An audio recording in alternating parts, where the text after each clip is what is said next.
Hey, fourth grade.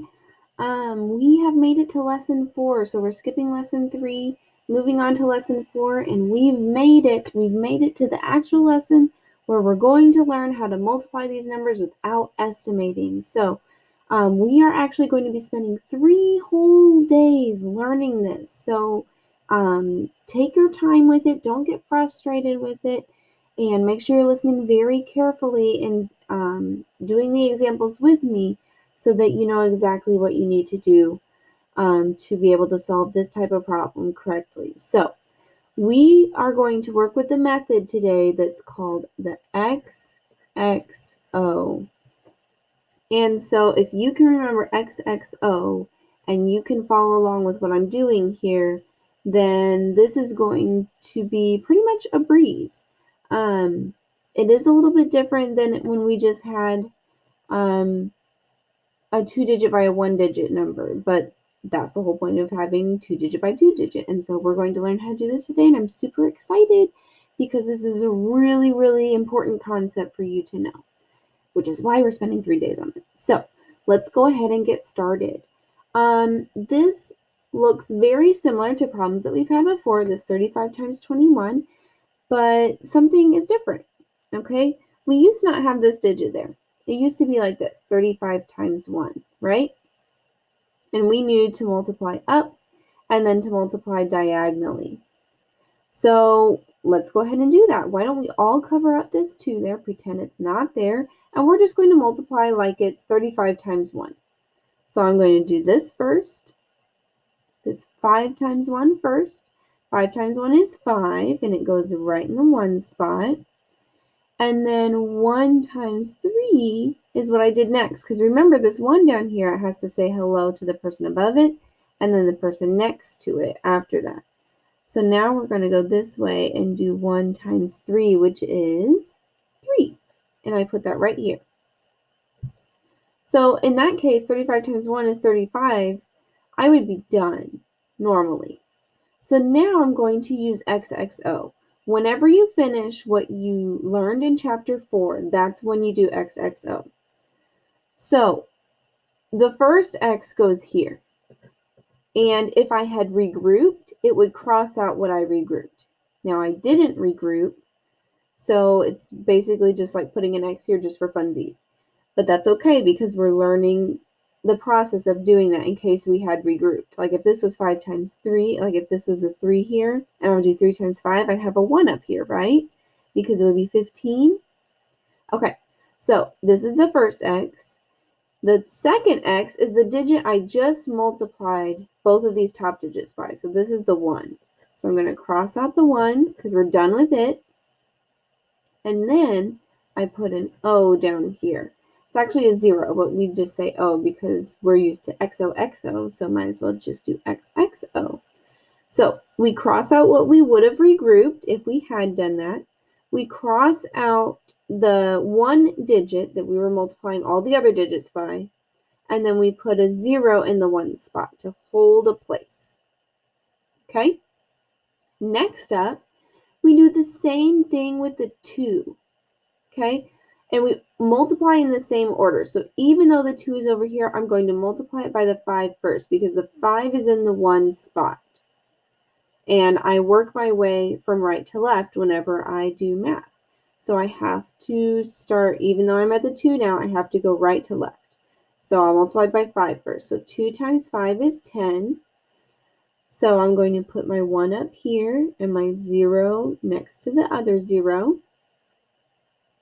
Then I'm going to do, so I just did 2 times 5. So now the 5 is done. So now I'm going to do 2 times 3, which is 6, plus the 1 I regrouped is 7. And now since I have 2 columns here, now I'm going to add this together. It's kind of like partial products in that way, where we multiply a few times before we add. So now I'm going to add 5 plus 0 is 5, 3 plus 0 is 3, and 7 plus nothing is 7. So my final answer for this is 735. Now, if we were to think of this in terms of partial products, this is like 30 and 5 and 20 and 1. And so that's why whenever I do XXO, that's why this O goes here, because it's like I'm multiplying by 20 now, not just by 2. So this O makes up for the fact that we're just thinking about it as a 2 instead of a 20. Okay? So if you can follow the process of XXO, you can solve any problem that looks like this. Let's try another one. What if our problem was, let's do 43 times 15.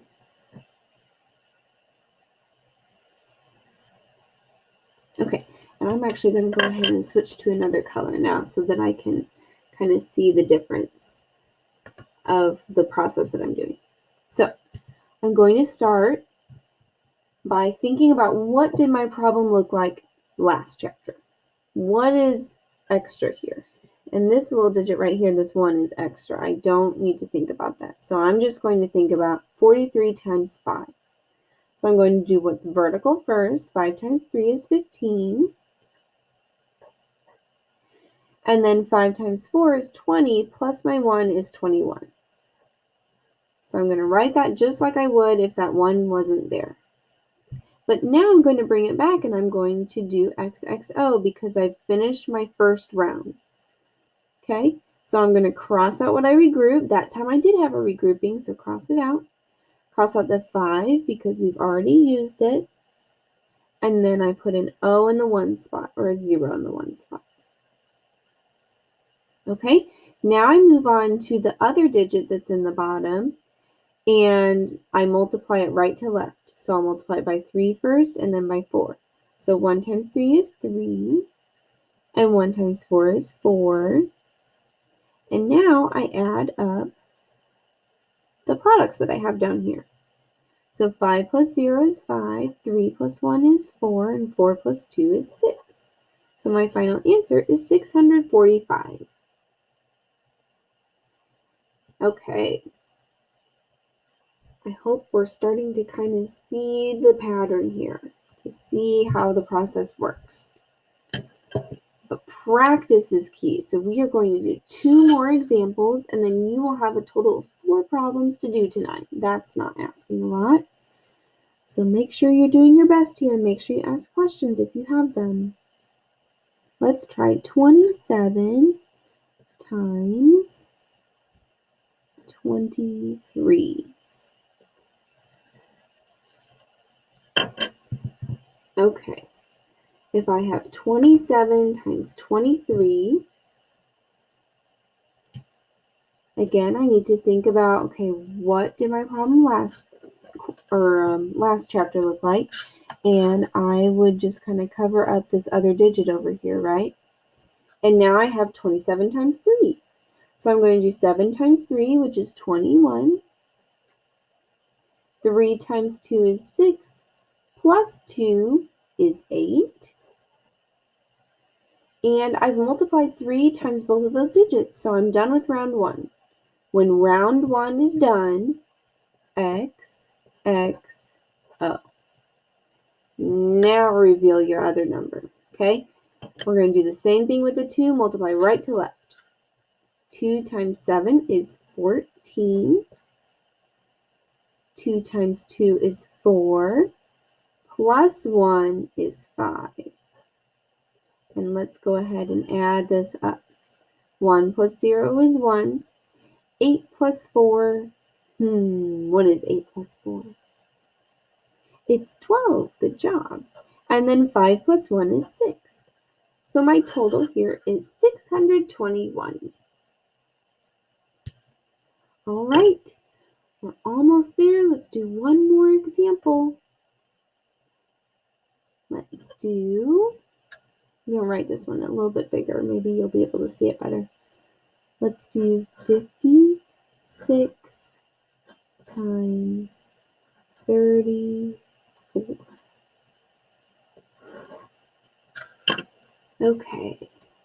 56 times 34. What do you think I should do first? Well, I think I need to make my problem look like last chapter, so I'm going to cover up the 3. Okay, now I can multiply vertically first. 6 times 4 is 24. 5 times 4 is 20, plus the 2 is 22. Round 1 is done, so XXO. What should I X out? I should X out what I regrouped. I should X out the 4 because he's been all used up. And I should put a 0 in the 1 spot. All right, let's reveal. What are we multiplying by next? 3. 3 is pretty easy. Remember, multiply right to left, so I'm going to do 3 times 6 first. 3 times 6 is 18. 3 times 5 is 15. Plus 1 is 16. Add it up. 4 plus 0 is 4. 8 plus 2 is 10. 6 plus 2 is 8. Plus 1 is 9. And 1 plus nothing is 1. 1, 2, 3, scoop. And that's my final answer. So this is our new concept that we're working on. We're using XXO. And on your worksheet today, it's kind of hard for you to do things like this, where you're drawing all these X's and stuff. So what I have is I have little circles with X's in them that are red next to your problem. And so once you get through round 1, then you can take those over and you can drag them onto your problem to cross out the numbers that you need to cross out. Okay, then you would go ahead and solve the rest. And because we can't really X out a number and type a number in the same box, that's kind of why I've been writing the second regrouping off to the side, because you're going to put it in the next box over. So let us know if you have any questions with that. And good luck on your first time with XXO.